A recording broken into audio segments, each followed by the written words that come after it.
وَلَقَدْ أُوحِيَ إِلَيْكَ وَإِلَى الَّذِينَ مِن قَبْلِكَ لَئِنْ أَشْرَكْتَ لَيَحْبَطَنَّ عَمَلُكَ وَلَتَكُونَنَّ مِنَ الْخَاسِرِينَ۔ اور اے پیغمبر، تمہاری طرف اور ان پیغمبروں کی طرف جو تم سے پہلے ہو چکے ہیں یہی وحی بھیجی گئی ہے کہ اگر تم نے شرک کیا تو تمہارے اعمال برباد ہو جائیں گے اور تم نقصان اٹھانے والوں میں ہو جاؤ گے۔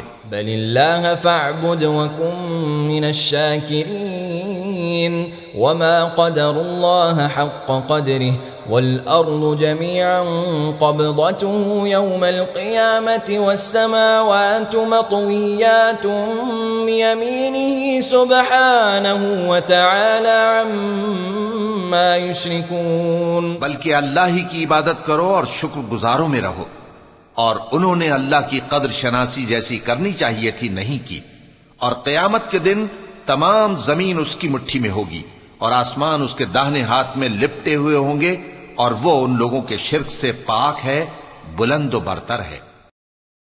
السلام علیکم ورحمۃ اللہ وبرکاتہ۔ نحمده ونصلي على رسوله الكريم، اما بعد، فاعوذ باللہ من الشیطان الرجیم، بسم اللہ الرحمن الرحیم، رب اشرح لی صدری ویسر لی امری واحلل عقدۃ من لسانی یفقہوا قولی۔ پیج نکالیے 169، قیامت کی خاص علامتیں۔ سیدنا حذیفہ بن اسید غفاری بیان کرتے ہیں کہ نبی صلی اللہ علیہ وسلم اچانک ہمارے پاس تشریف لائے اور ہم آپس میں گفتگو کر رہے تھے۔ آپ نے دریافت کیا کہ تم کیا گفتگو کر رہے تھے؟ ہم نے جواب دیا قیامت کا تذکرہ کر رہے تھے۔ آپ نے فرمایا قیامت اس وقت تک قائم نہ ہوگی جب تک کہ تم اس سے پہلے 10 علامات نہ دیکھ لو۔ چنانچہ آپ نے ذکر فرمایا دھواں، دجال، دابت الارض، سورج کا مغرب سے طلوع ہونا، عیسیٰ ابن مریم کا نزول، یاجوج اور ماجوج کا ظہور، اور 3 مرتبہ زمین کے دھنسائے جانے کا ذکر فرمایا۔ ان میں سے ایک مشرق اور ایک مغرب میں اور ایک جزیرۃ العرب میں ہوگا، اور ان سب کے آخر میں یمن سے ایک آگ نکلے گی جو لوگوں کو میدان حشر کی جانب دھکیلے گی۔ تو آپ صلی اللہ علیہ وسلم نے اس حدیث میں جو ترتیب بتائی ہے وہ کیا ہے؟ پہلے کیا ہے؟ دھواں، پھر دجال، پھر دابت الارض، پھر سورج کا مغرب سے طلوع ہونا، اور عیسیٰ ابن مریم کا نزول، اور پھر یاجوج ماجوج آخر میں، اور اس کے بعد 3 مرتبہ زمین کا دھنسنا، اور پھر آخر میں سب سے آگ۔ ایک اور روایت میں ہے کہ آگ عدن کے آخری کنارے سے نکلے گی جو لوگوں کو میدان حشر کی طرف دھکیل کر لے جائے گی۔ ایک اور روایت میں 10ویں علامت کے طور پر آندھی کا ذکر ہے جو لوگوں کو سمندر میں گرا دے گی، یعنی ہوا جو لوگوں کو سمندر میں گرا دے گی۔ صحیح مسلم۔ تو پہلی علامت جو آپ نے ذکر کی وہ کیا ہے؟ دھواں۔ قرب قیامت کی ایک عظیم نشانی ہے، قرآن مجید میں ہے فارتقب یوم تأتی السماء بدخان مبین، الدخان 10۔ آپ منتظر رہیے جس دن آسمان پر ایک ظاہری دھواں نمودار ہوگا۔ مفسرین نے اس آیت کا سبب نزول یہ بتایا ہے کہ اہل مکہ کی مسلسل مخالفت سے تنگ آ کر نبی صلی اللہ علیہ وسلم نے بددعا کی، قحط کا عذاب نازل ہوا، اہل مکہ ہڈیاں، کھالیں اور مردار تک کھانے پر مجبور ہو گئے۔ آسمان کی طرف دیکھتے تو بھوک اور کمزوری کی وجہ سے انہیں دھواں سا نظر آتا، یعنی ویژن بھی کلیئر نہیں رہا، اور جب بارش نہیں ہوتی تو ہر طرف گرد و غبار سا ہو جاتا ہے تو وہ بھی دھواں کی طرح نظر آتا ہے۔ بعض مفسرین نے اسے قرب قیامت کی نشانی بھی بتایا، یعنی ایک تو آپ کے دور میں ہو گیا، اور بعض نے اس سے مراد فارتقب یوم تأتی السماء بدخان مبین سے مراد قیامت کے قریب کی نشانی لی ہے۔ جیسا کہ آپ نے حدیث میں فرمایا کہ اس سے کافر زیادہ متاثر ہوں گے اور مومن بہت کم۔ پہلی اور دوسری تفسیر سے متعلق علماء مفسرین کی آراء درج ذیل ہیں، یعنی ان میں دونوں میں پھر کس طرح موافقت پیدا کی جائے۔ ابن مسعود کا فرمانا ہے کہ نشانی ظاہر ہو کر ختم بھی ہو گئی جو قریش نے قحط کے دوران بھوک اور پیاس کی وجہ سے دھوئیں کی شکل میں آسمان میں دیکھی۔ ابن کثیر فرماتے ہیں ابھی یہ نشانی واقع نہیں ہوئی بلکہ یہ قرب قیامت پر واقع ہوگی۔ امام شوکانی فرماتے ہیں دونوں باتیں اپنی اپنی جگہ صحیح ہیں، اس کی شان نزول کے اعتبار سے یہ واقعہ ظہور پذیر ہو چکا ہے جو صحیح سند سے ثابت ہے، تاہم علامات قیامت میں بھی اس کا ذکر صحیح احادیث میں آیا ہے، اس لیے وہ بھی اس کے منافی نہیں، اس وقت بھی اس کا ظہور ہوگا۔ یعنی آپ بعض صورتوں یا بعض آیتوں کے بارے میں آپ پڑھتے ہیں کہ ان کے شان نزول میں فرق ہوتا ہے، بعض کہتے ہیں اس موقع کے مناسبت سے نازل ہوئی، بعض کہتے ہیں اس طرح. تو اس میں ہوتا یہ ہے کہ ایک آیت یا ایک سورت جو ہوتی ہے وہ ایک سے زائد مرتبہ بھی یعنی ایک طرح سے نازل ہوتی ہے یا اس کا ریمائنڈر دیا جاتا ہے. تو اسی طرح قیامت کی نشانی جو ہے یہ بھی ضروری نہیں کہ ایک ہی مرتبہ ہو، ایک سے زائد مرتبہ بھی ہو سکتی.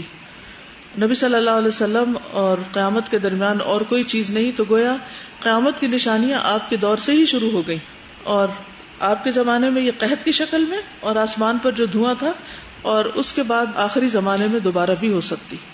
دوسری نشانی ہے دجال. ہم اسی ترتیب سے چلیں گے.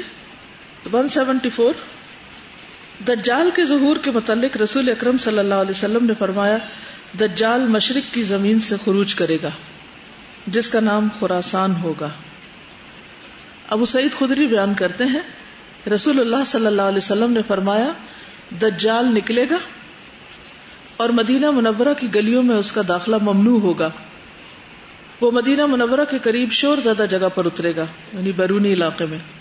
سیدنا ابو ہریرہ بیان کرتے کہ رسول اللہ صلی اللہ علیہ وسلم نے فرمایا، مسیح دجال مشرق کی جانب سے خروج کرے گا. اس کی منزل مقصود مدینہ منورہ ہوگی. وہ احد پہاڑ کے پیچھے اترے گا تو فرشتے اس کے چہرے کو شام کی جانب پھیر دیں گے، وہاں وہ تباہ ہوگا، یعنی شام کی طرف. سیدنا ابو بکر بیان کرتے ہیں رسول اللہ صلی اللہ علیہ وسلم نے فرمایا، مدینہ منورہ میں دجال کا خوف نہیں ہوگا. ان دنوں مدینہ منورہ کے 7 دروازے ہوں گے، ہر دروازے پر 2 محافظ فرشتے ہوں گے. دجال کی پہچان سیدنا انس بیان کرتے ہیں رسول اللہ صلی اللہ علیہ وسلم نے فرمایا، کوئی نبی ایسا نہیں کہ جس نے اپنی امت کو دجال سے نہ ڈرایا ہو. خبردار اس میں کچھ شک نہیں، یعنی جو پچھلے پیغمبروں نے کہا وہ بالکل درست تھا کہ دجال کا آنا ہے، جبکہ تمہارا پروردگار کا آنا نہیں، کیونکہ دجال اپنے آپ کو خدا کے طور پہ پیش کرے گا. تو کہا جو اصل رب ہے، پروردگار ہے، وہ ایسا نہیں. دجال کی دونوں آنکھوں کے درمیان کافرہ لکھا ہوگا. بخاری اور مسلم کی حدیث ہے. سیدنا حذیفہ بیان کرتے ہیں آپ نے فرمایا، دجال جب نکلے گا تو اس کے ساتھ پانی اور آگ ہوگی. جس کو لوگ پانی سمجھیں گے وہ جلانے والی آگ ہوگی، اور جس کو لوگ آگ سمجھیں گے وہ ٹھنڈا میٹھا پانی ہوگا. تم میں سے جو شخص اس کو پائے تو وہ اس کی آگ میں گر پڑے، اور وہ ٹھنڈا عمدہ پانی ہوگا، یعنی اس سے گھبرائے نہیں، کیونکہ اس کا فتنہ بہت بڑا ہے. عبادہ بن صامت بیان کرتے ہیں رسول اللہ صلی اللہ علیہ وسلم نے فرمایا، میں نے تمہیں دجال کے بارے میں بتایا، لیکن میں نے محسوس کیا کہ تم اسے سمجھ نہیں سکے. اس میں کچھ شک نہیں کہ مسیح دجال پستہ قد ہے. اس سے کیا پتہ چلتا ہے کہ وہ انسان ہوگا، یعنی انسانی شکل میں ہوگا، کیونکہ بعض لوگوں نے ٹیلی ویژن کو دجال قرار دے دیا، کسی نے کسی اور چیز کو، اور پھر اس سے دجالی فتنوں کا ایک لمبا چوڑا سلسلہ شروع کر دیا. لیکن ان تمام نشانیوں کے بارے میں یہ بات یاد رکھیے کہ جیسا کہا گیا ہے اس کو ویسا ہی سمجھنا ایمان کا حصہ ہے، اس میں من مانی تعویلیں نہیں کرنی چاہیے. اس میں کچھ شک نہیں کہ مسیح دجال پستہ قد ہے. چلتے ہوئے اس کے دونوں قدموں کے درمیان آگے سے تھوڑا فاصلہ اور ایڑیوں کی جانب سے فاصلہ زیادہ ہوگا. یعنی بعض لوگ چلتے ہیں نا تو یوں پاؤں کھول کے چلتے ہیں کہ جس سے پنجے جو ہیں ان کا فاصلہ زیادہ ہوتا ہے اور ایڑیوں کا کم. یعنی جب چلے گا تو آگے کے حصے میں فاصلہ کم نظر آئے گا اور پیچھے زیادہ ہوگا. وہ کانا ہوگا، اس کی آنکھ جسم کے ساتھ برابر ہوگی، یعنی ایک آنکھ نہ ابری ہوئی اور نہ دھسی ہوئی. اگر تم پر معاملہ پیچیدہ ہو جائے تو سمجھ لو کہ تمہارا پروردگار کا آنا نہیں. یعنی اگر کسی کو شک پڑے اور دجال ایسے ایسے کرتب دکھائے کہ جس سے کسی کو یہ یقین ہو چلے کہ شاید یہی رب ہے، تو کبھی اس شک میں مبتلا بھی نہ ہونا، کیونکہ تمہارا پروردگار کا آنا نہیں، تم اس کی شکل سے ہی اس کو پہچان لو. فتنہ دجال کے بارے میں ام شریک بیان کرتی ہے رسول اللہ صلی اللہ علیہ وسلم نے فرمایا، لوگ دجال کے فتنے سے بھاگیں گے، یہاں تک کہ پہاڑوں میں پناہ لیں گے. ام شریک کہتی ہے میں نے دریافت کیا، اے اللہ کے رسول صلی اللہ علیہ وسلم، ان دنوں عرب کہاں ہوں گے؟ آپ نے فرمایا وہ تعداد میں بہت کم ہوں گے. صحیح مسلم کی روایت ہے. دجال کے پیروکاروں کے بارے میں آپ نے فرمایا، اصفہان کے 70,000 یہودی دجال کے پیروکار ہوں گے. انہوں نے طیلسان کپڑے کا نام کا لباس پہن رکھا ہوگا، یعنی طیلسان پہن رکھا ہوگا، ایک لباس کا نام ہے. پھر اس کے بعد عیسیٰ علیہ السلام اتریں گے اور پھر وہ دجال کا مقابلہ کریں گے. یہاں میں انشاءاللہ چند باتیں اور آپ سے دجال سے متعلق کروں گی. اس کے بارے میں جاننا اور اس کو اسی طرح ماننا ضروری ہے جس طرح ہمیں بتایا گیا ہے وحی کے ذریعے، کیونکہ اس کے علاوہ ہمارے پاس کوئی علم کا سورس نہیں ہے. اور ایسے معاملات میں ظن و قیاس سے بھی کام نہیں لینا چاہیے. اپنے امیجنیشن سے دجال نہیں بنانا چاہیے. جو وہ ہے وہی ہے. اور اس کو کہاں سے جاننا چاہیے؟ نبی صلی اللہ علیہ وسلم کی بتائی ہوئی ڈسکرپشن سے. سب سے پہلی بات یہ ہے کہ زمین کا سب سے بڑا فتنہ ہوگا. رسول اللہ صلی اللہ علیہ وسلم نے فرمایا آدم کی پیدائش سے لے کر قیامت کے درمیانی وقفے میں دجال سے زیادہ کوئی بڑا واقعہ پیش نہیں آیا. کوئی چیز، کوئی فتنہ، کوئی مصیبت، کوئی آفت اس سے بڑی نہیں زمین والوں کے لیے. اسی لیے ہمیں ہر نماز کے بعد دجال کے فتنے سے پناہ مانگنی چاہیے. دعا سکھائی گئی ہے. ہر نبی نے دجال سے ڈرایا. مسند احمد کی روایت ہے رسول اللہ صلی اللہ علیہ وسلم نے فرمایا اللہ نے جس نبی کو بھی بھیجا اس نے اپنی امت کو دجال سے ضرور ڈرایا. نوح علیہ السلام نے بھی اپنی امت کو ڈرایا تھا اور ان کے بعد بھی تمام انبیاء ڈراتے رہے. تو اس سے بھی پتہ چلتا ہے کہ وقت کا تعین نہیں کیا گیا کہ فلاں حصے میں آئے گا. اگر نوح علیہ السلام نے ڈرایا اپنی قوم کو اور باقی انبیاء بھی ڈراتے رہے تو اس سے یہ پتہ چلتا ہے کہ وہ قیامت کی نشانیوں میں سے تو ہے، لیکن اس کے علاوہ بھی ایک ایسا بڑا فتنہ ہے کہ جس سے ہر نبی نے اپنی امت کو خبردار کیا ہے. نبی صلی اللہ علیہ وسلم کا دجال کو اس سے بھی زیادہ جاننا.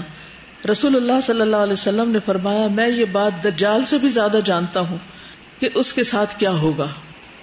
اس کے ساتھ بہتی ہوئی 2 نہریں ہوں گی جن میں سے ایک دیکھنے میں سفید پانی کی ہوگی اور دوسری دیکھنے میں بھڑکتی ہوئی آگ کی. یعنی لکوڈ کی شکل میں اس کی یہ دونوں نشانیاں ہوگی، ایک سفید پانی کی اور دوسری آگ کی. اب بظاہر دیکھنے میں جو آگ ہوگی وہ ٹھنڈا میٹھا پانی ہوگا اور جو پانی ہوگا وہ دراصل آگ ہوگی. ازواج مطہرات کا دجال سے ڈرنا. حضرت عائشہ سے مروی ہے کہ ایک مرتبہ رسول اللہ صلی اللہ علیہ وسلم میرے پاس تشریف لائے تو میں رو رہی تھی. آپ نے فرمایا تم کیوں رو رہی ہو؟ میں نے عرض کیا یا رسول اللہ صلی اللہ علیہ وسلم مجھے دجال کا خیال آ گیا اور رونے لگی. آپ نے فرمایا اگر دجال میری زندگی میں نکل آیا تو میں تمہاری اس سے کفایت کروں گا، تمہیں فکر کی ضرورت نہیں. اور اگر وہ میرے بعد نکلا تو یاد رکھو کہ تمہارا رب کانا نہیں ہے. یعنی دجال کو کہاں سے پہچانا جائے گا؟ اس کی ظاہری شکل سے. اور وہ کیا ہوگی؟ اس کی آنکھ، کانی آنکھ. نبی صلی اللہ علیہ وسلم کی زوجہ ام سلمہ سے روایت ہے، کہتی ہیں کہ ایک رات میں نے دجال کو یاد کیا تو مجھے نیند ہی نہ آئی. کیا ہم میں سے کبھی کوئی رویا اور کبھی اس کی نیند خراب ہوئی؟ اور یہ نبی صلی اللہ علیہ وسلم کے زمانے کی بات ہے. یعنی ایمان دیکھیں کس درجے کا ہے نا، کہ اگر انہوں نے خبردار کیا ہے تو اتنا یقین ہے کہ پتہ نہیں کس وقت یہ آفت سامنے آ جائے. اور اس میں بھی ڈرنے کی سب سے بڑی بات یہ ہے کہ وہ ایمان کا دشمن ہوگا، اور اگر ایمان ہی چلا جائے تو باقی انسان کے پاس کیا بچتا ہے. صبح میں نبی صلی اللہ علیہ وسلم کی خدمت میں حاضر ہوئی اور آپ سے اس کا ذکر کیا تو آپ نے فرمایا اس طرح پریشان مت ہو، اگر اس نے میری زندگی میں خروج کیا تو اللہ میرے سبب سے تم کو اس سے کفایت کرے گا، یعنی میری وجہ سے تم محفوظ رہو گے انشاءاللہ. اور اگر اس نے میری وفات کے بعد خروج کیا تو اللہ نیک لوگوں کے سبب سے یعنی جو اس دور میں ہوں گے تمہاری کفایت کرے گا. تو اس سے بھی پتہ چلتا ہے کہ جب دجال آئے گا اس دور میں ابھی نیک لوگ بھی موجود ہوں گے. پھر فرمایا ہر نبی نے اپنی امت کو دجال سے ڈرایا ہے اور میں بھی تمہیں اس سے ڈراتا ہوں. یقیناً وہ کانا ہے اور اللہ تعالیٰ کانا نہیں ہے. وہ زمین میں چلے گا اور زمین و آسمان تو اللہ کی ملکیت ہے. خبردار رہو، دجال کی آنکھ پھولے ہوئے انگور کی طرح ہے. یعنی ایک انگور ہوتا ہے جو صحیح سلامت ہوتا ہے اور ایک ہوتا ہے جو ذرا خراب سا ہو جاتا ہے نا، ذرا سا پھول سا جاتا ہے، یعنی بالکل پلین اور ہموار نہیں ہوگا. وہ آنکھ جو دکھ رہی ہوگی اس کی شکل جو ہے وہ یعنی ہوگی برابر لیکن پھولی پھولی نظر آئے گی. اب دیکھیں کہ کبھی آپ نے کسی کی خراب آنکھ دیکھی ہے؟ وہ عام آنکھیں جو ہوتی ہیں وہ بالکل انٹیکٹ ہوتی ہیں، اپنے جگہ پر ہوتی ہیں، لیکن جو پھولی بھی ہوتی ہیں وہ ایسے جیسے پچکی سی. دجال کے آنے کے بعد ایمان لانا فائدہ مند نہ ہوگا. ابھی کی پوائنٹس یاد رکھنے آپ نے، احادیث تو یاد نہ بھی رہے تو بھی یہ جو مین پوائنٹس ہیں یہ آپ لکھ لیں اور ان کو اپنے گھر والوں کے ساتھ بھی شیئر کریں کہ اس کے بعد ایمان لانا فائدہ مند نہ ہوگا. رسول اللہ صلی اللہ علیہ وسلم نے فرمایا 3 چیزوں کے ظاہر ہو جانے کے بعد کسی آدمی کا ایمان لانا اس کے لیے فائدہ مند نہ ہوگا جو اس سے پہلے ایمان نہ لایا ہو، یا اس نے اپنے ایمان کی حالت میں نیک عمل کیا تو وہ بھی فائدہ نہ دے گا. سورج کا مغرب سے نکلنا، دجال کا نکلنا، دابت الارض کا نکلنا، یعنی اتنی بڑی بڑی نشانیاں ہیں کہ جن کو پہچاننے میں کچھ مشکل نہیں ہوگی، اور اس کے بعد پھر انسان ڈر کے کہے کہ اب میں اچھا بنتا ہوں تو پھر فائدہ نہ ہوگا. ہمیں اس سے کیا پتہ چلتا ہے؟ ہمیں کیا کرنا چاہیے؟ کیا سیکھنے کی بات ہے ان احادیث میں جو اب تک ہم نے پڑھی ہیں کتاب سے اور اس سے؟ دیکھیے اکثر ہم اپنے اعمال کو ٹالتے رہتے ہیں نا، اچھا اب کر لیں گے، پھر کر لیں گے، کبھی کر لیں گے، اگلے سال کر لیں گے، پھر کیا ہوا؟ چونکہ ہماری پرائرٹی دنیا ہوتی ہے اس لیے ہم دنیا کی چیزوں کے پیچھے بھاگتے بھاگتے، اور اس کی مثال کیا ہے؟ جیسے سایہ، جیسے انسان کا اپنا سایہ ہوتا ہے نا، تو سائے کے پیچھے آپ بھاگتے رہیں تو آپ کبھی بھی اس کو پکڑ نہیں سکتے. تو دنیا کی جتنی بھی چیزیں ان کے پیچھے ساری زندگی بھی بھاگ بھاگ کے تھک جائیں تو آپ پوری طرح اس کو پکڑ نہیں سکتے. اپنے سارے جو آرزویں اور تمنائیں اور خواہشات ہیں ان سب کو پا نہیں سکتے. اس لیے کبھی بھی نیک کاموں میں دیر نہیں لگانی چاہیے. جو موقع ہاتھ آئے، جو کرنے کا موقع ملے، سستی کے مارے اسے ڈیلے نہ کریں کہ کل کر لیں گے. کوئی پتہ نہیں سویرے آپ اٹھیں تو کچھ اور ہی فتنہ سامنے آئے وہ، اور اگر وہ سامنے آ گیا فتنہ تو پھر توبہ کرنا اور نیک عمل کرنا فائدہ نہ دے گا. اب سمجھ آ رہی کہ حضرت عائشہ کیوں رو رہی تھی اور حضرت ام سلمہ کی نیند کیوں اڑی ہوئی تھی، اور ہم کیوں اتنے بے خبر سوتے ہیں؟ وہ اپنی بات کے سچے تھے، ان کا ایمان سچا تھا. ماننے کا مطلب یہ ہے کہ بس دوسری کوئی بات ہی نہیں ہے، یہی بات ہے. اور ہمارا ایمان ڈاواڈول قسم کا ہے. کیا پتا ایسا نہ ہو، کیا پتا اس کا یہ مطلب ہو، کیا پتا وہ مطلب ہو، تعویلیں کرتے رہتے ہیں. ایک اور بات یہ کہ عموماً دجال کے بارے میں جو قیاس آرائیاں کی جاتی ہیں اور مختلف چیزوں کو دجال بنا کے دجال کی جو انٹینسٹی ہے اس فتنے کی، اس کو دراصل ہم نے کم کر دیا، اور طرح طرح کی باتیں اور قیاس آرائیاں، اور پھر اس کے بعد کوئی خوف اور فکر ہے ہی نہیں. بس ایسے ہی ہے جیسے کسی بھی نیوز کے اوپر ہم تبصرہ کر رہے ہوتے ہیں، ایسے ہی دجال کے اوپر بھی تبصرے کرتے رہتے ہیں. And that's it. جو کرنے کا کام ہے وہ ہم نہیں کرتے. جب یہ مینشن ہو گیا کہ اس کے بعد آپ کا ایمان قبول نہیں ہوگا، تو اس سے کلیئر ہے کہ وہ بہت آبویس نشانی ہوگی. کسی ہر چیز کو ہم انٹرپریٹ نہیں کر سکتے، کوئی ہو سکتا ہے یہ ہو یا کچھ اور ہو. یس. نبی صلی اللہ علیہ وسلم کی امت میں دجال کا خروج ہوگا. رسول اللہ صلی اللہ علیہ وسلم نے فرمایا دجال میری امت میں نکلے گا. یہ صحیح مسلم کی روایت ہے، یخرج الدجال فی امتی. پھر صحیح مسلم کی روایت میں آتا ہے کہ ہر شخص کو خود دجال سے مقابلہ کرنا ہوگا. ٹھیک. رسول اللہ صلی اللہ علیہ وسلم نے فرمایا میں تمہارے بارے میں دجال کے علاوہ دوسرے فتنوں کا زیادہ خوف کرتا ہوں. اگر وہ میری موجودگی میں ظاہر ہو گیا تو تمہارے بجائے میں اس کا مقابلہ کروں گا. اگر میری غیر موجودگی میں ظاہر ہوا تو ہر شخص خود اس سے مقابلہ کرنے والا ہوگا، اور اللہ ہر مسلمان پر میرا خلیفہ اور نگہبان ہوگا. اب آپ کہیں گے دوسری حدیث میں تو آیا کہ جو نیک لوگ ہوں گے وہ کفایت کریں گے، تو مطلب یہ ہے کہ نیک لوگ اس کی یاد دہانی کراتے رہیں گے ممبر و محراب سے اور مختلف جگہوں پر کہ لوگوں کو اس کے لیے ایک طرح سے تیار رکھیں. لیکن ہم اس معاملے میں دوسروں پر تکیہ کر کے خود بے فکر نہیں ہو سکتے. ہر شخص کو ویسے بھی اپنے ایمان کی خود فکر ہونی چاہیے. دجال کی دنیا میں موجودگی کا ثبوت اور اس کا اپنے خروج کا انتظار، یعنی وہ کسی کا بچہ پیدا نہیں ہوگا بلکہ ہی از آلریڈی دیئر، اور وہ انتظار میں ہے کہ کب اس کو اللہ کا حکم ہو اور وہ نکل آئے. فاطمہ بنت قیس فرماتی ہیں کہ میں نے رسول اللہ صلی اللہ علیہ وسلم کی طرف سے ندا دینے والے کی ندا سنی، آواز سنی. یہ صحیح مسلم کی حدیث ہے، لمبی حدیث ہے اس لیے میں نے پہلی ریفرنس منشن کر دیا کہ آپ یہ نہ سوچے پتہ نہیں کہاں کس نے بیان کیا. تو حضور صلی اللہ علیہ وسلم کی طرف سے کوئی شخص اونچی آواز میں بلا رہا تھا، آواز دے رہا تھا. ظاہر لاؤڈ سپیکر اس وقت نہیں ہوتے تھے، تو جن لوگوں کی آواز اونچی ہوتی تھی جب کوئی ممکنہ خطرہ ہوتا یا کوئی ایسی بات ہوتی تو ان کو مقرر کیا جاتا تھا. جو کہہ رہا تھا نماز کی جماعت ہونے والی ہے. پس میں مسجد کی طرف نکلی، فاطمہ کہتی ہیں، اور میں نے رسول اللہ صلی اللہ علیہ وسلم کے ساتھ نماز ادا کی، اس حال میں کہ میں عورتوں کی اس صف میں تھی جو مردوں کی پشتوں سے ملی ہوئی تھی، یعنی جہاں مردوں کی صف ختم ہو رہی تھی اس کے ساتھ والی صف میں تھی، یعنی کافی آگے تھی، یہ مراد ہے ان کی. جب رسول اللہ صلی اللہ علیہ وسلم نے اپنی نماز پوری کر لی تو مسکراتے ہوئے منبر پر تشریف فرما ہوئے تو فرمایا ہر آدمی اپنی نماز کی جگہ پر ہی بیٹھا رہے. پھر فرمایا کیا تم جانتے ہو کہ میں نے تمہیں کیوں جمع کیا ہے؟ صحابہ نے عرض کیا اللہ اور اس کا رسول ہی بہتر جانتے ہیں۔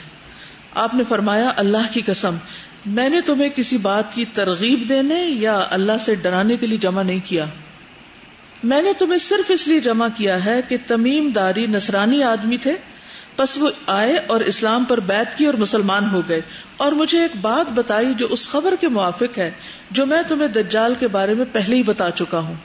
چنانچہ اس نے مجھے خبر دی ہے کہ وہ بنو لخم اور بنو جذام کے 30 آدمیوں کے ساتھ ایک بحری کشتی میں سوار ہوئے، پس انہیں 1 ماہ تک بحری موجیں دھکیلتی رہی، یعنی مسلسل وہ موجوں کے لپیٹ میں رہے۔ پھر وہ سمندر میں ایک جزیرہ کی طرف پہنچے، یہاں تک کہ سورج غروب ہو گیا تو وہ چھوٹی چھوٹی کشتیوں میں بیٹھ کر جزیرہ کے اندر داخل ہوئے تو وہاں انہیں ایک جانور ملا جو موٹے اور گھنے بالوں والا تھا۔ بالوں کی کثرت کی وجہ سے اس کا اگلا اور پچھلا حصہ وہ نہ پہچان سکے، تو انہوں نے کہا تیرے لیے ہلاکت ہو، تو کون ہے؟ اس نے کہا میں جساسہ ہوں۔ انہوں نے کہا جساسہ کیا ہوتا ہے؟ اس نے کہا اے قوم اس آدمی کی طرف گرجے میں چلو کیونکہ وہ تمہاری خبر کے بارے میں بہت شوق رکھتا ہے۔ بس جب اس نے ایک آدمی کا نام لیا تو ہم گھبرا گئے کہ کہیں وہ شیطان ہی نہ ہو، بس ہم جلدی جلدی چلے یہاں تک کہ گرجے میں داخل ہو گئے۔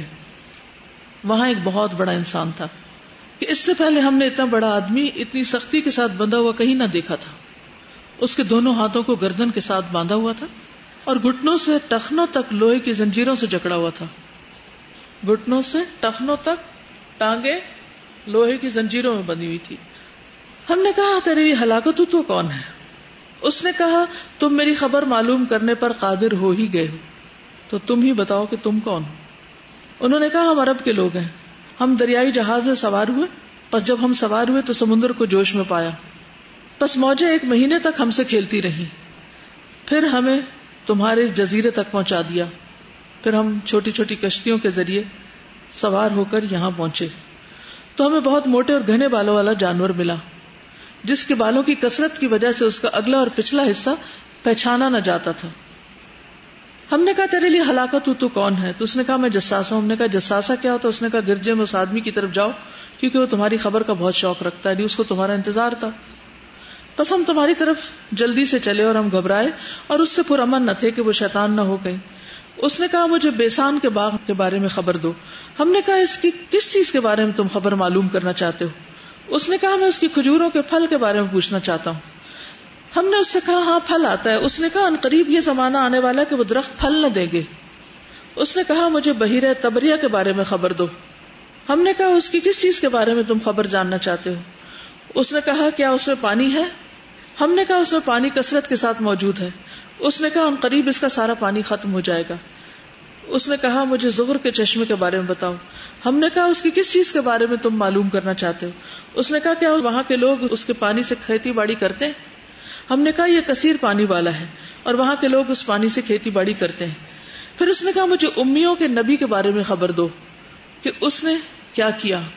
ہم نے کہا وہ مکہ سے نکلا اور یثرب میں اترا، یعنی ہجرت ہو چکی تھی۔ اس نے کہا کیا عرب کے لوگوں نے اس سے جنگ کی ہے؟ ہم نے کہا ہاں۔ اس نے کہا اس نے اہل عرب کے ساتھ کیا سلوک کیا؟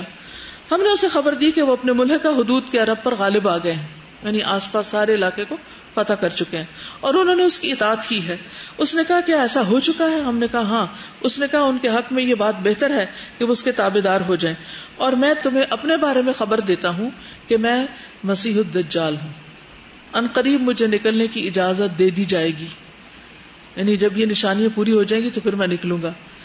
پس میں نکلوں گا اور میں زمین میں چکر لگاؤں گا اور 40 راتوں میں ہر بستی پر اتروں گا۔ مکہ اور مدینہ طیبہ کے علاوہ ان دونوں پر داخل ہونا میرے لیے حرام کر دیا گیا ہے۔ جب میں ان دونوں میں سے کسی میں داخل ہونے لگوں گا تو ایک فرشتہ تلوار لیے مجھے روک دے گا۔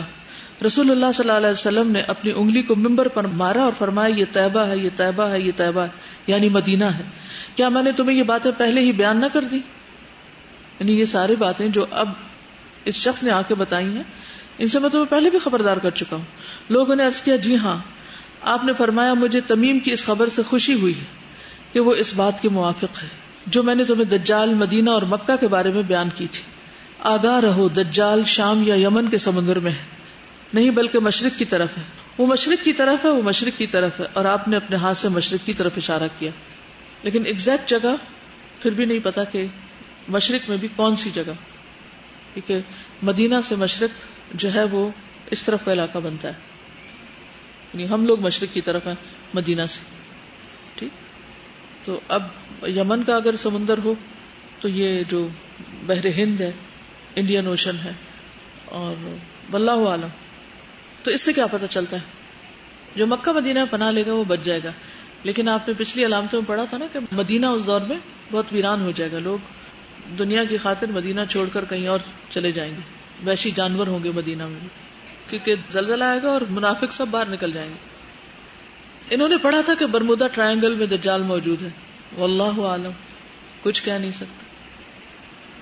یعنی انیشلی جزیرے سے آئے گا اور پھر اس کے بعد جو اس کو سپورٹ دینے والے وہ اس علاقے کے یہودی ہوں گے. لیکن اس وقت کہاں قید ہے، یہ مطلب ہے اس کا. یعنی وہ آئے گا پھر اپنی فوجوں کو لے گا پھر اپنے ادھر ادھر گھومے پھرے گا، یہ معنی ہو سکتا ہے. اصل بات یہ کہ نبی صلی اللہ علیہ وسلم نے جو خبر دی وہ خبر سچی ہے.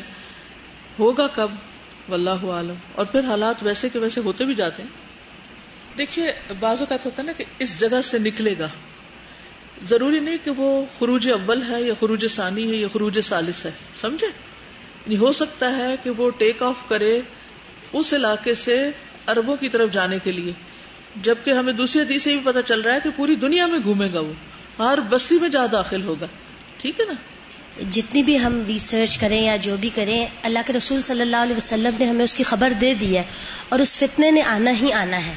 اور اصل بات یہ ہے کہ ہم اپنی ایمان کی کمزوری اور عمل کی جو کمزوری ہے اس کو ٹھیک کرنے کی کوشش کریں اور اللہ تعالیٰ سے دعا کریں اول تو ہمیں وہ فتنہ دکھائے ہی نہ، کیونکہ ہم ایمان کے لحاظ سے اتنے کمزور لوگ ہیں. چھوٹی چھوٹی چیزوں پر نہیں ہمارا ایمان رہتا تو اتنے بڑے فتنے کے آگے کیسے کھڑے ہوں گے. اور اگر سامنا ہو جائے تو پھر ایمان اللہ تعالیٰ اتنا دے کہ ہم اس کا مقابلہ کر سکیں. اس میں آپ دیکھیے کہ یہ جو بات ہے نا بڑی اہم ہے کہ ہم چھوٹی چھوٹی آزمائشوں میں بھی پورے نہیں اترتے. چھوٹی سی بات جس کو ہم فیس نہیں کر سکتے تو ہم فوراً جھوٹ بول دیتے ہیں جان چھڑانے کے لیے. ہے یا نہیں ایسا؟ بائیں ہاتھ کا کھیل ہے جھوٹ. ذرا سی کسی سے جان چھڑانی ہو، پیچھا چھڑانا ہو، کوئی بچنا ہو، چھپنا ہو، فوراً جھوٹ بول دیا. تو جب چھوٹے چھوٹے مسئلوں میں ہم سٹینڈ نہیں لے سکتے، کسی کی مخالفت نہیں برداشت کر سکتے، اپنے ایمان کو نہیں بچا سکتے، دجال کو تو پرے چھوڑے. آپ دیکھیے کہ ہم چھوٹے چھوٹے سٹیپ بائی سٹیپ عمل کر رہے ہیں نا دین پر. ذرا سی گھر والوں کی مخالفت آتی ہے تو کیا کرتے ہیں ہم؟ ذرا سی معاشرے کی طرف سے کوئی مخالفت آتی ہے تو کیا کرتے ہیں؟ جمے رہتے ہیں. میری غرض یہ ہے کہ عقیدہ پڑھنے کے بعد اور عقیدے کی ہر چیز پڑھنے کے بعد کم از کم ایک سٹیپ عمل میں ہمارے ضرور بہتری آئے. میکسیمم تو جتنی بھی ہو لیکن کم از کم ایک قدم ہم ضرور آگے بڑھ جائیں. اور اگر وہ نہیں تو پھر فائدہ نہیں. اصل مقصد کیا ہے اس دجال کے بارے میں جاننے کا؟ کیا مقصد ہے؟ کہ اپنے ایمان کی حفاظت کریں، اپنی فکر کریں، اس کو سپر مین کی حیثیت دے کے اور ایک افسانوی کہانی کی طرح نہ پڑھیں کہ کوئی ایسی چیز ہوگی کہ جو بڑے بڑے کارنامے کرے گا اور لوگ اس کو دیکھ کے حیران ہو جائیں گے. اور کیونکہ انسانی طبیعت میں یہ ہوتا ہے نا کہ جو نئی چیز ہوتی ہے، جو عقل کے خلاف کوئی چیز جاتی ہے تو اس سے ہم بڑے فیسینیٹ ہو جاتے ہیں اور اس میں کھو جاتے ہیں. یہاں دجال میں کھونے کی ضرورت نہیں ہے. دجال کے فتنے سے بچنے کے لیے اور اپنے ایمان کی حفاظت کے لیے فکر کرنے کی ضرورت ہے. ٹھیک ہے؟ اصل بات یہ کہ جتنی بڑی آزمائش ہے اتنا ہی زیادہ ایمان کو مضبوط کرنے کی ضرورت ہے. دجال کا حلیہ سب سے اہم نشانی کون سی بتائی گئی؟ کانا ہوگا. یس. اسی لیے بچپن میں ہمیں جب بھی دجال کی بات کرتے تو پہلے کانا بولتے پھر دجال کہتے. کانا دجال. تو میں کہتی تھی کہ یعنی کہ خالی دجال کیوں نہیں کہتے، کانا دجال کیوں؟ تاکہ وہ بچوں کے ذہن میں راسخ ہو جائے کہ وہ کانا ہوگا اور وہ اپنے آپ کو خدا کہے گا تو تمہارا رب تو کانا نہیں ہے. بس یہیں سے پہچان لینا. بہت آبویس نشانی. نبی صلی اللہ علیہ وسلم لوگوں میں کھڑے ہوئے اللہ تعالیٰ کی حمد و ثنا بیان کی جو اس کی شان کے لائق تھی.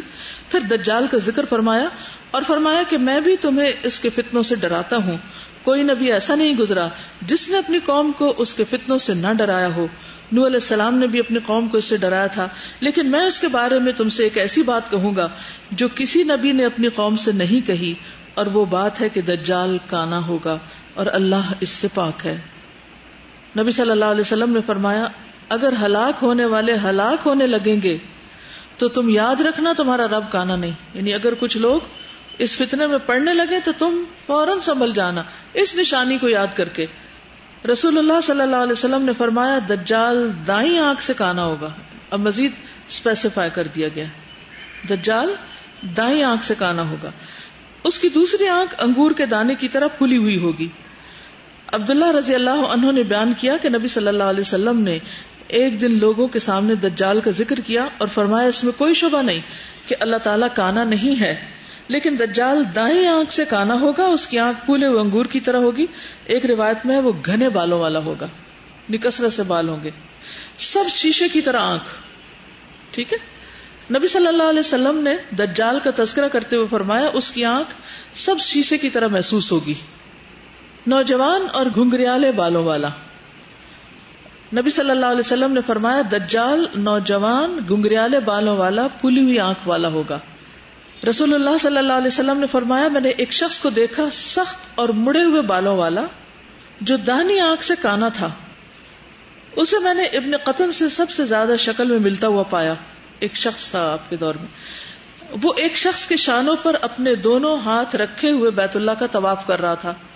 میں نے پوچھا یہ کون ہے؟ فرشتوں نے بتایا کہ یہ دجال ہے. یعنی آپ کو اس کی شکل دکھائی گئی کہ اس شکل کا ہوگا.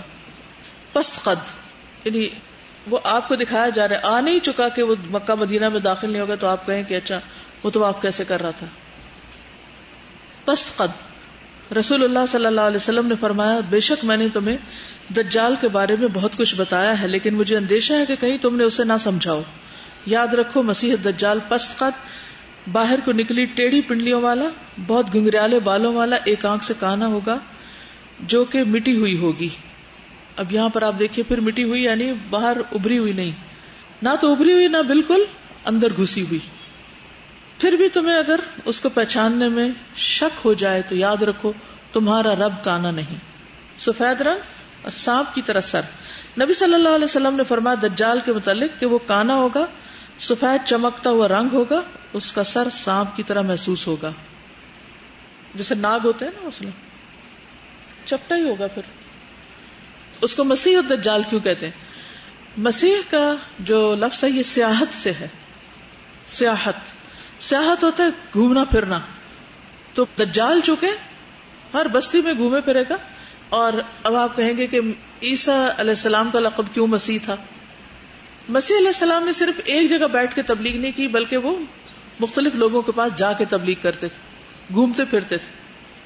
کیونکہ یہاں جو میرے پاس صحیح بخاری کی روایت ہے اس میں ہے رأیت رجلا وراءه جعدا قططا اعور العین الیمنى. تو یمنا کا معنی دایاں ہوتا ہے. دجال یہودی ہوگا. ابو سعید خدری رضی اللہ عنہ سے روایت ہے کہ ابن سعید نے مجھ سے بات کہی جس سے مجھے شرم آئی. کہنے لگا کہ دوسرے لوگوں کو تو میں نے معذور جانا، مگر اصحاب محمد تمہیں میرے بارے میں کیا ہو گیا؟ کیا اللہ کے نبی صلی اللہ علیہ وسلم نے یہ نہیں فرمایا کہ دجال یہودی ہوگا حالانکہ میں اسلام لا چکا ہوں، اور اس کی اولاد نہ ہوگی حالانکہ میری تو اولاد بھی ہے؟ یعنی ایک شخص پر شک جو گزرا تھا کہ وہ دجال ہے تو اس نے اپنے دفاع میں کہا. اور آپ نے فرمایا کہ اللہ نے اس پر مکہ کو حرام کر دیا ہے اور میں یقیناً حج کر چکا ہوں، یعنی ابن سعید. اور وہ مسلسل ایسی باتیں کرتا رہا، قریب تھا کہ میں اس کی باتوں میں آ جاتا. اس نے کہا اللہ کی قسم میں جانتا ہوں کہ وہ اس وقت کہاں ہے، اور میں اس کے باپ اور ماں کو بھی جانتا ہوں. اس سے کہا گیا کیا تمہیں یہ بات پسند ہے کہ تم ہی وہ آدمی ہو؟ اس نے کہا اگر یہ بات مجھ پر پیش کی گئی تو میں اسے ناپسند نہ کروں گا. دجال کی کوئی اولاد نہ ہوگی. ابو سعید خدری رضی اللہ عنہ سے روایت ہے کہ میں مکہ میں ابن سعید کے ساتھ رہا تو اس نے مجھ سے کہا کہ میں جن لوگوں سے ملا ہوں وہ گمان کرتے ہیں کہ میں دجال ہوں. کیا تم نے رسول اللہ صلی اللہ علیہ وسلم کو فرماتے نہیں سنا کہ دجال کی کوئی اولاد نہ ہوگی؟ میں نے کہا کیوں نہیں؟ اس نے کہا حالانکہ میری تو اولاد ہے. ٹھیک. پھر دونوں آنکھوں کے درمیان کافر لکھا ہوگا. کہیں کفر اور کفر اور کافر تو اصل آتا ہے کافارا ہوگا، روٹ ورڈ سے. رسول اللہ صلی اللہ علیہ وسلم نے فرمایا اس کی دونوں آنکھوں کے درمیان کافر لکھا ہوا ہے. ایک روایت میں ہے کہ اس کی دونوں آنکھوں کے درمیان کاف فا را لکھا ہوگا. ہر مومن اور جو بھی دجال کے عمل کو ناپسند کرے گا کافر لکھا ہوا پڑھ لے گا. یعنی ہر ایک کو نظر نہیں آئے گا، لیکن جو اس کے عمل کو ناپسند کرے گا اس کو نظر آ جائے گا. رسول اللہ صلی اللہ علیہ وسلم نے لوگوں کو دجال کے بارے میں خبردار کرتے ہوئے فرمایا اس کی دونوں آنکھوں کے درمیان کافر لکھا ہوا ہوگا جسے وہی پڑھ سکے گا جو اس کے عمل کو ناپسند کرتا ہوگا، یا ہر مومن اسے پڑھ سکے گا. اور آپ نے فرمایا تم میں سے کوئی بھی اپنے رب عز و جل کو مرنے تک ہرگز دیکھ نہ سکے گا، اور دجال تو نظر آ رہا ہوگا. ایک اور روایت میں آتا صحیح مسلم کی کہ اس کی دونوں آنکھوں کے درمیان کافر لکھا ہوگا جسے ہر پڑھا لکھا اور ان پڑھ مسلمان پڑھ لے گا، یعنی صاحب ایمان ہونا ضروری ہے. دجال کے خروج کا وقت اور مقام. دجال کے خروج سے کچھ سال پہلے کے حالات، اب یہ مزید ان کو اسپیسیفائی کیا گیا ہے اور نشانیوں کو قریب کر کے بتایا گیا. انس بن مالک سے روایت ہے کہ رسول اللہ صلی اللہ علیہ وسلم نے فرمایا خروج دجال سے پہلے کچھ سال دھوکے والے ہوں گے جن میں سچے کو جھوٹا اور جھوٹے کو سچا قرار دیا جائے گا، یعنی عام فتنہ فساد کی طرف اشارہ ہے. امین کو خائن اور خائن کو امین سمجھا جائے گا، اور اس میں رویبضہ بڑھ چڑھ کر بولے گا. کسی نے پوچھا کہ رویبضہ سے کیا مراد ہے؟ آپ نے فرمایا فاسق آدمی امور عامہ میں دخل اندازی کرنے لگے گا.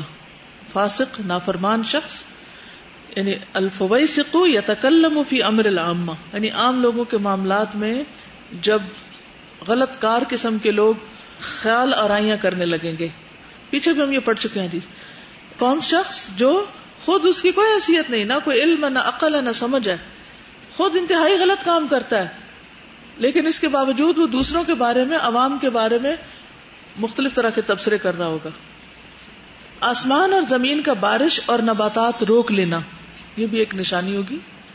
اسماء بنت یزید کہتی ہیں کہ نبی صلی اللہ علیہ وسلم کچھ صحابہ کے ساتھ میرے پاس تشریف لائے تو دجال کا ذکر کرتے ہوئے نبی صلی اللہ علیہ وسلم نے فرمایا اس کے خروج سے پہلے 3 سال ایسے ہوں گے کہ پہلے سال آسمان اپنی 1/3 بارش روک لے گا، پانی کی قلت ہوگی.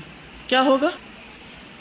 3 سال پہلے جو پہلا سال ہوگا اس میں آسمان آدھا پانی روک لے گا، اور زمین اپنی 1/3 نباتات روک لے گی، یعنی 1/3 جو زمین پر اگتی ہے ویجیٹیشن وہ نہیں اگے گی. اس سے اگلے سال آسمان اپنی 2/3 2/3 بارش روک لے گا اور زمین اپنی 2/3 نباتات روک لے گی. ٹھیک ہے. اس سے اگلے سال یعنی تیسرے سال آسمان اپنی مکمل بارش روک لے گا اور زمین اپنی مکمل نباتات روک لے گی، یہاں تک کہ ہر داڑھ اور کھر والا جانور ہلاک ہو جائے گا. داڑھ اور کھر والا، کیونکہ وہ کیا کھاتے ہیں، تو ان کی ہلاکت عام ہو جائے گی. ٹھیک ہے. دجال کے خروج سے قریبی دنوں میں ایمان اور نفاق کے 2 خیمے. عبداللہ بن عمر کہتے ہیں کہ ہم لوگ رسول اللہ صلی اللہ علیہ وسلم کے پاس بیٹھے ہوئے تھے کہ آپ نے فتنوں کا ذکر کیا اور بہت کثرت سے ان کا تذکرہ کیا، یہاں تک کہ فتنہ احلاس کا ذکر کیا. تو ایک شخص کہنے لگا کہ یا رسول اللہ یہ فتنہ احلاس کیا ہے؟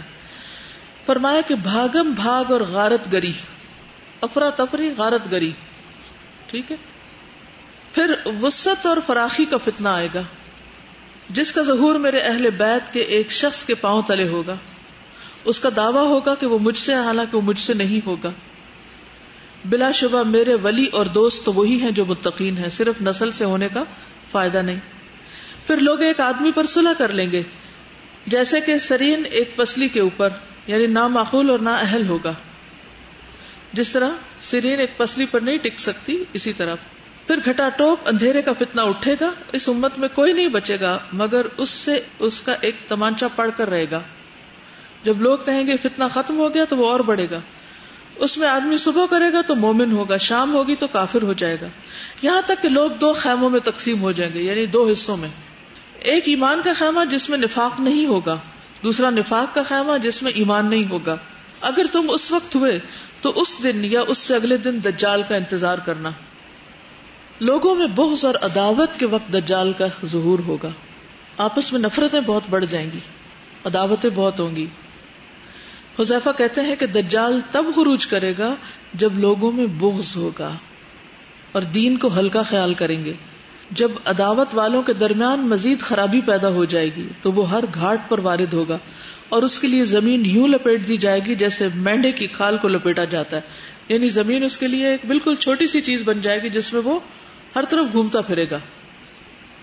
قسطنطنیہ کی فتح کے بعد دجال کا خروج. قسطنطنیہ کیا ہے؟ استنبول.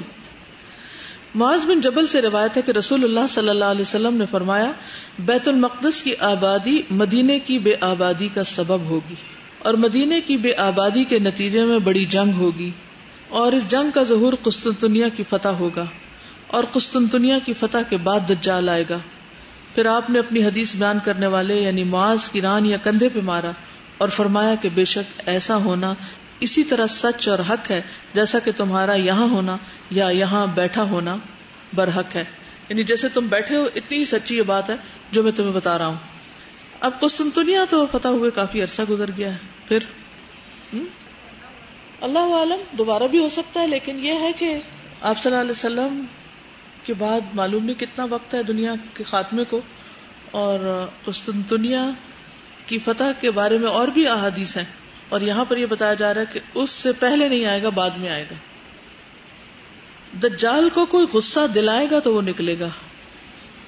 صحیح مسلم کی روایت ہے رسول اللہ صلی اللہ علیہ وسلم نے فرمایا دجال غصے میں آئے گا اور اس غصے کے بعد خروج کرے گا، شام اور عراق کے درمیان سے خروج۔ فرمایا بے شک اس کا خروج شام اور عراق کے درمیان سے ہوگا۔ اب آپ دیکھیے کہ تیسری روایت آ گئی ہے، ایک سمندر کی آئی ہے، پھر خراسان کی آئی ہے، پھر شام، اور اس میں تو اس سے پتہ یہ چلتا ہے کہ ایک جگہ سے ٹیک آف کرے گا، پھر دوسری جگہ سے ٹیک آف، پھر تیسری، کیونکہ اس نے تو ساری جگہ پر گھومنا ہے۔ پھر خراسان سے خروج دوسری حدیث میں آتا ہے، پہلی صحیح مسلم کی ہے، دوسری سنن ترمذی کی ہے۔ فرمایا دجال مشرق کی ایک زمین سے نکلے گا جسے خراسان کہا جاتا ہے، اس کے ساتھ ایسے لوگ ہوں گے جن کے چہرے ڈھالوں کی طرح چپٹے ہوں گے، اس کے ساتھ ایسے لوگ ہوں گے جن کے چہرے چپٹے ہوں گے، چوڑے چوڑے منہ والے ہوں گے، اور ناک نقشہ ذرا دبا ہوا ہوگا۔ دجال کے 40 دن صحابہ کرام کہتے ہیں ہم نے عرض کیا اللہ کے رسول صلی اللہ علیہ وسلم وہ زمین میں کتنا عرصہ رہے گا؟ آپ نے فرمایا 40 دن، اور ایک دن سال کے برابر، ایک دن مہینہ کے برابر، ایک دن ہفتے کے برابر ہوگا، اور باقی ایام تمہارے عام دنوں کے برابر۔ ہم نے عرض کیا اللہ کے رسول صلی اللہ علیہ وسلم وہ دن جو سال کے برابر ہوگا، یعنی لمبا ہو جائے گا، اس میں ہمارے لیے ایک دن کی نمازیں پڑھنا کافی ہوگا؟ آپ نے فرمایا نہیں، بلکہ تم سال کی نمازوں کا اندازہ کر لینا، یعنی وقت کا اندازہ کر کر کے پڑھتے جانا۔ دجال کے پیروکار نبی صلی اللہ علیہ وسلم نے فرمایا دجال آئے گا اور مدینہ کے ایک کنارے قیام کرے گا، پھر 3 مرتبہ مدینہ کانپے گا، ٹھیک، مدینہ کے باہر جب آ کے رکے گا تو زلزلے آئیں گے، اس کے نتیجے میں ہر کافر منافق نکل کر اس سے جا ملے گا، اس کی طرف چلا جائے گا، اور مدینہ میں صرف صاحب ایمان لوگ رہ جائیں گے۔ دجال کی طرف جانے والی زیادہ تر عورتیں ہوں گی۔ رسول اللہ صلی اللہ علیہ وسلم نے فرمایا جب دجال کا ظہور ہوگا تو مدینہ بہترین سرزمین ثابت ہوگی، اس کی طرف آنے والے ہر راستے پر فرشتہ ہوگا، اس لیے دجال اس میں داخل نہ ہو سکے گا۔ جب یہ معاملہ ہوگا تو مدینہ 3 دفعہ اپنے باشندوں کو جھٹکا دے گا، ہر منافق مرد اور عورت دجال کی طرف نکل جائے گا، زیادہ تر جانے والی عورتیں ہوں گی۔ یہ یوم التخلیص ہوگا، یعنی خلاصی کا دن۔ اس دن مدینہ اپنے اندر پائی جانے والی خباثت اس طرح نکال دے گا جیسے دھونکنی لوہے کی میل کچیل کو صاف کر دیتی، اور صرف واقعی خالص مومن مخلص لوگ مدینہ میں رہ جائیں گے۔ قرآن پڑھنے والے بے عمل لوگوں کا دجال سے جا ملنا، یعنی جو قرآن پڑھیں گے مگر عمل نہیں کریں گے۔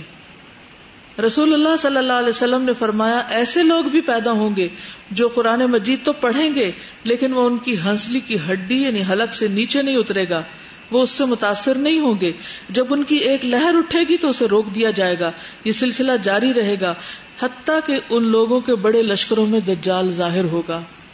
تو یہ منافقت کی علامت ہے نا کہ انسان کا علم کچھ کہے اور عمل کچھ اور کرے۔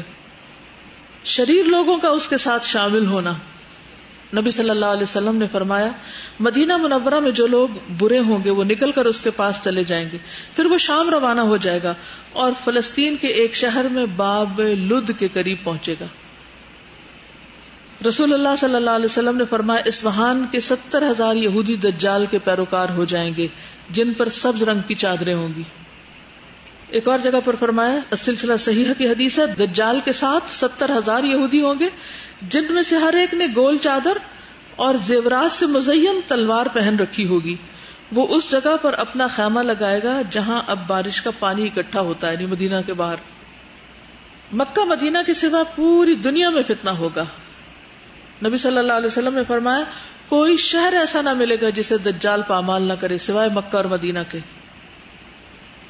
رسول اللہ صلی اللہ علیہ وسلم نے فرمایا تمہارے بعد ایک گمراہ کن عذاب آئے گا. یعنی دجال کا سب سے بڑا فتنہ کیا ہے اور مشکل کیا ہے؟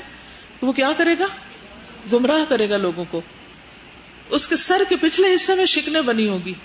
کبھی آپ نے دیکھو کہ کچھ لوگوں کے جیسے سر کے بال اگر اتار دیے جائے نا تو پچھلے حصے کا گوشت جب اکٹھا ہو جاتا ہے نا تو وہ ایسے لائنیں لائنیں جیسے ماتھے پہ نہیں شکنیں ہوتی, اسی طرح پچھلے حصے پہ بھی شکنیں ہوتی. تو دجال کے پچھلے حصے پہ شکنیں ہوگی اور وہ دعویٰ کرے گا کہ میں تمہارا رب ہوں.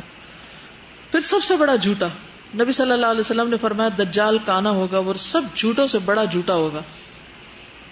ایک اور روایت میں آتا ہے اللہ تعالیٰ اس کے ساتھ شیاطین بھیجیں گے جو لوگوں سے کلام کریں گے. پھر پانی اور آگ کا فتنہ اس کے ساتھ ہوگا, جو دو نہریں ہوں گی نا. فرمایا اس کے ساتھ جنت اور آگ ہوگی, لیکن اس کی جنت آگ ہے اور اس کی آگ جنت ہے. روٹی کا پہاڑ اور پانی کی نہر. مغیرہ بن شعبہ کہتے ہیں کہ دجال کے بارے میں نبی صلی اللہ علیہ وسلم سے جتنا کچھ بھی میں نے پوچھا کسی نے نہیں پوچھا, یعنی سب سے زیادہ میں سوال کرتا تھا. آپ نے مجھ سے فرمایا کہ اس سے تمہیں کیا نقصان پہنچے گا. میں نے عرض کیا لوگ کہتے ہیں اس کے ساتھ روٹی کا پہاڑ اور پانی کی نہر ہوگی. آپ نے فرمایا وہ اللہ پر اس سے بھی زیادہ آسان ہے, وہ کچھ بھی دے دے. اس سے بھی پتہ چلتا ہے کہ نبی صلی اللہ علیہ وسلم اس طرح کے بہت سے سوالوں کو انکریج نہیں کرتے تھے, پسند نہیں کرتے تھے. اب دیکھیے کہ حضرت عائشہ رو رہی ہیں, حضرت ام سلمہ فکر کر رہی ہیں, وہ تو ان کی اپنی جگہ, لیکن نبی صلی اللہ علیہ وسلم کا طریقہ کیا تھا اس موقع پر, آپ نے ان کو کیا کہا, اور یہاں ان کے سوالوں پر آپ نے کیا کہا, اور پھر اس کی روشنی میں ہمارے لیے کیا طرز عمل ہے. جیسے مدینہ کے باہر جب آ کے بیٹھے گا, خیمہ لگائے گا, اور اس کے ساتھ اور لوگ بھی ہوں گے اور شیاطین بھی ہوں گے, تو اس کے پاس کون جائے گا؟ منافق جائیں گے, ٹھیک ہے نا. مومن کیا کریں گے؟ چھپنے لگیں گے. بات یہ کہ کسی بھی فتنے میں پڑنے سے بچنا چاہیے, انسان کو احتیاط برتنی چاہیے. کوئی بھی اس کو دیکھنے کا یا اس سے ملاقات کا شوق نہ رکھے, بلکہ اس سے بچنے کی فکر کرے. سخت مشکل دن ہوں گے وہ جب دجال آئے گا. حضرت عائشہ سے مروی ہے کہ ایک مرتبہ رسول اللہ صلی اللہ علیہ وسلم نے خروج دجال کے موقع پر پیش آنے والی تکالیف کا ذکر کیا, تو میں نے پوچھا کہ اس دن اہل عرب کہاں ہوں گے, اتنا سخت وقت ہوگا. فرمایا اس زمانے میں اہل عرب بہت تھوڑے ہوں گے. میں نے پوچھا کہ اس زمانے میں ایمان والوں کا کھانا کیا ہوگا, تو آپ نے فرمایا جو فرشتوں کا ہوتا ہے. ظاہر ہے کہ اپنے اس سے بچنے کے لیے چھپیں گے اگر, تو پھر کھانا پینا اور یہ چیزیں تو کم ہو جائیں گی. اور فرشتوں کا کیا ہوتا ہے, یعنی تسبیح, تکبیر اور تحمید و تحلیل. میں نے پوچھا ان دنوں کون سا مال بہتر ہوگا. نبی صلی اللہ علیہ وسلم نے فرمایا وہ طاقتور غلام جو اپنے مالک کو پانی پلا سکے, رہا کھانا تو وہ نہیں ہوگا, کیونکہ اس سے 3 سال پہلے تو ویسے ہی بارش کم ہو جائے گی, آخری سال بالکل ہی نہیں ہوگی, جانور بھی مرنے لگیں گے. اس کے پاس بہت کچھ ہوگا, لیکن کون اس کی طرف بھاگے گا؟ جو کافر اور منافق ہوں گے. جو سچے مومن ہوں گے وہ اس سے چھپنے کی فکر کریں گے, اور وہاں تو کھانا پانی کا بھی کال پڑ جائے گا. اپنے ماننے والوں کو خوب نوازنا, یعنی دجال ان کو خوب نوازے گا, اور نہ ماننے والوں سے چھین لینا. صحابہ کہتے ہیں کہ ہم نے عرض کیا زمین میں اس کے فساد پھیلانے کی رفتار کیا ہوگی, یعنی کتنی تیزی سے فساد پھیلائے گا وہ. آپ نے فرمایا بارش کی طرح جس کے پیچھے ہوا آتی. کبھی آپ نے دیکھا ایک تو بارش برستی اور ایک ہوتی جب ہوا آتی ہے تو کھڑکیاں وڑکیوں سے سب اندر داخل ہو جاتی, اندر بھی گیلا ہو جاتا ہے. وہ ایک قوم کے پاس آئے گا اور ان کو اپنی طرف بلائے گا, وہ اس پر ایمان لے آئیں گے, اس کی بات مان لیں گے. پھر وہ آسمان کو حکم دے گا اور وہ ان پر پانی برسائے گا. زمین کو حکم دے گا, وہ اناج اگائے گی. ان کے جانور شام کو چر کر آئیں گے, ان کی کوہانے خوب اونچی ہوں گی, موٹے ہو جائیں گے, اور ان کے تھن خوب دودھ سے بھرے ہوں گے, ان کی کوکھیں پھولی ہوں گی. پھر وہ ایک قوم کے پاس آئے گا, ان کو اپنی طرف بلائے گا, وہ اس کی بات کا انکار کر دیں گے. آخر دجال ان کے پاس سے لوٹ جائے گا, صبح وہ قحط میں پڑ جائیں گے, اور ان کے مالوں میں سے ان کے ہاتھوں میں کچھ نہیں رہے گا. پھر دجال ایک کھنڈر پر سے گزرے گا اور اسے کہے گا اپنے خزانے نکال. اس کے خزانے اس کے پیچھے پیچھے چل پڑیں گے جیسے شہد کے چھتے کی مکھیاں کبھی بن بناتے ہوئے بھاگتے دیکھیں. پھر وہ ایک شخص کو بلائے گا جو بھرپور جوان ہوگا اور تلوار سے اس کو مارے گا, اس کو 2 ٹکڑوں میں کاٹ دے گا, یعنی دجال اس شخص کو مار دے گا جس طرح نشانے کو تیر لگایا جاتا ہے. پھر اس کا نام لے کر اس کو بلائے گا اور وہ شخص چمکتے چہرے کے ساتھ ہنستا ہوا آ جائے گا. اب ایسی چیزیں دیکھ کر لوگ کیا سمجھیں گے؟ یہی خدا ہے. مردوں کو زندہ کرنے کا فتنہ، اور یہ فتنہ بہت بڑا فتنہ ہوگا. فرمایا اس کا سب سے بڑا فتنہ یہ ہوگا کہ وہ ایک اعرابی سے کہے گا اگر میں تمہارے اونٹ کو زندہ کر دوں جن کے دودھ کے تھن بڑے ہوں گے، ان کی کوہانیں لمبی ہوں گی، جگالی کرتے ہوں گے، کیا تم پھر یقین کر لو گے کہ میں تمہارا رب ہوں؟ تو آپ صلی اللہ علیہ وسلم نے فرمایا وہ دیہاتی کہے گا کہ میں یقین کر لوں گا اگر تم یہ سب کچھ کر لو. آپ نے فرمایا شیاطین اس کے اونٹوں کی شکل اختیار کر لیں گے، وہ اس کی پیروی کر لے گا، یعنی اس کو رب مان لے گا. کون؟ اونٹوں والا عربی. پھر کسی اور آدمی سے کہے گا مجھے بتاؤ اگر میں تمہارے لیے تمہارے باپ، تمہارے بھائی اور تمہاری ماں کو زندہ کر دوں جو قبر میں مرے ہوئے پڑے تو تم مان لو گے کہ میں تمہارا رب ہوں؟ وہ کہے گا ہاں. شیطان ان کی صورتوں کو اختیار کر لیں گے اور وہ شخص اس کی یعنی دجال کی پیروی کر لے گا. یعنی شیطان اس کے ان رشتہ داروں کی شکل میں اس کے سامنے آ جائیں گے. یعنی ایک طرح سے دھوکہ بہت عام ہوگا نا. اور دجال جو ہے وہ جو کچھ کرے گا وہ حقیقی معنوں میں نہیں ہوگا، لیکن انسان دھوکہ کھا جائے گا. دیکھیے ہم سب کا جو ایمان کا امتحان ہوتا ہے نا، اس میں ہم بھی مختلف چیزوں سے بعض اوقات دھوکہ کھا جاتے ہیں. جو بھی کوئی بات بتائے اس کے پیچھے لگ جاتے ہیں، ہاں یہ ٹھیک ہوگی، یہ ایسے ہوگی. حالانکہ ہمارا معیار کیا ہونا چاہیے، کرائیٹیریا کیا ہونا چاہیے کہ جو کوئی کچھ کہے وہ سن کے سنی سنائی پہ چل پڑے. یہ خود بھی تحقیق کریں. اور معیار کیا ہے؟ قرآن و سنت. جو اس میں ہے لے لو، جو نہیں ہے چھوڑ دو. مشکل کیا ہے؟ کیا اس کے علاوہ کسی اور چیز کو ماننے کے لیے ہمیں مکلف قرار دیا گیا ہے؟ نہیں. سیدھا صاف واضح کرائیٹیریا. دجال کا فتنہ ایسا ہے کہ جس کی وجہ سے ایمان کی جتنی بھی قسمیں ہیں نا ان سب کا ایک طرح سے امتحان ہو جائے گا. مردوں کو زندہ کر کے وہ کہے گا کہ میں رب ہوں، اور پھر اسی طرح بادلوں کو یعنی جو فرشتوں کا کام ہے ان کو ادھر ادھر موڑ لے گا اپنی مرضی کے مطابق. ہاں نبوت کا دعویٰ کرے گا. یس. پہلے مجھے اس طرح کی فیلنگ ہوتی تھی کہ جیسے چلیں جو مومن ہوں گے وہ اس کے ساتھ نہیں ملیں گے اور ان کے بچاؤ ہو جائے گا. لیکن آج میں یہ سوچ رہی ہوں کہ جنہوں نے اس کے ساتھ ملنا ہے انہوں نے تو ملنا ہی ملنا ہے، وہ تو مل جائیں گے جب وہ دیکھیں گے. لیکن جو اہل ایمان ہے اصل تو وہ فتنہ ان کے لیے ہے کہ وہ کیسے اپنا ایمان بچائیں گے.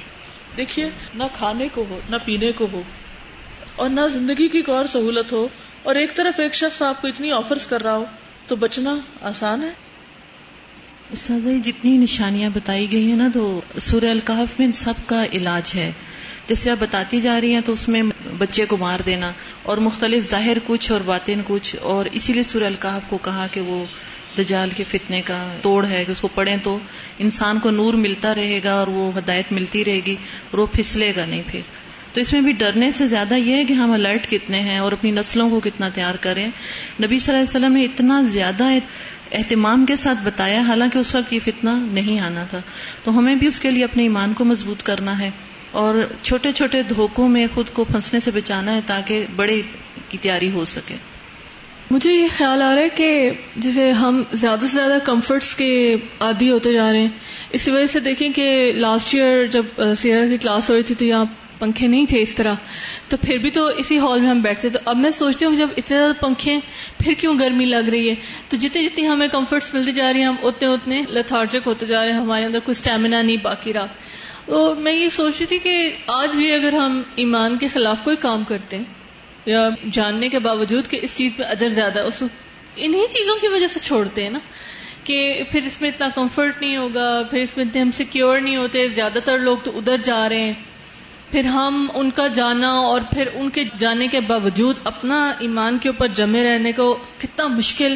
یعنی ایک اگر شادی کے فنکشن میں اگر ہم چلے جاتے ہیں اور وہاں پہ ہم سر سے پاؤں تک اپنے آپ کو ڈھانپ لیتے ہیں اور وہاں پہ ایک سے ایک بڑھ کے وہ کچھ اور نظر آتا ہے ہمیں، تو وہی ہم سے برداشت کرنا مشکل ہو جاتا ہے. اور اس دن جو ہم بات کرے تھے نا کہ کیسے ایک بندہ صبح مومن ہوگا، شام کو کافر اور ایمان اپنا بیچ دے گا، تو میں سوچتی وہ ٹائم تو بعد میں آئے گا. ایون آج جیسے جو مکمل پردہ دار بھی ہوتے ہیں لوگ، اس ٹائم پہ وہ اپنا ایمان بیچ دیتے ہیں. اور فائدہ کیا ہوتا ہے کہ جیسے ہم لوگوں میں اسیملیٹ ہو جائے، ہم اسی طرح نظر آئیں جیسے باقی، ہمیں کوئی یہ نہ کہے کہ یہ کوئی فنڈامنٹلسٹ ہیں یا کوئی اور ہے. اب دیکھیے کہ عام طور پر ہم دین کو کس وقت چھوڑتے ہیں؟ جب ہم کسی تکلیف میں ہوتے ہیں یا تنگی میں ہوتے ہیں تو ہم کہتے ہیں یہ نہیں ہم سے ہوتا. نماز کب چھٹتی ہے؟ یہ نماز کب صحیح طرح نہیں پڑھ پاتے؟ جب سخت گرمی لگی ہو، سخت بھوک لگی ہو، بجلی چلی جائے، مچھر کاٹے، رات نیند نہ آئی ہو، پھر فجر کیسے پڑھی جاتی ہے؟ ایسے موقعوں پر اپنا حساب لیا کیجیے. وہ موقع ہوتے ہیں اپنے آپ کو جانچنے کے کہ جب 3 سال بارش اور نباتات نہ ہو اور کھانے کو نہ ہو اور دوسری طرف اتنی بڑی بڑی آفرز ہوں، تو اس وقت ہم کس طرح اپنے آپ کو حق پر، ایمان پر پھر جمائی رکھیں گے کہ نہیں اسی پر ہی رہنا ہے، کیونکہ اس میں نجات ہے اور باقی یہ سب دھوکا ہے. امتحان تو اب بھی ہو رہا ہے، ہر روز ہوتا ہے، لیکن کچھ امتحان دوسروں کے مقابلے میں بڑے ہیں اور سخت ہیں. ہر روز اپنے احتساب کی ضرورت ہے. آج کے لیے اتنا ہی کافی ہے. سبحانک اللہم و بحمدک، نشہد ان لا الہ الا انت، نستغفرک و نتوب الیک. السلام علیکم و رحمۃ اللہ وبرکاتہ.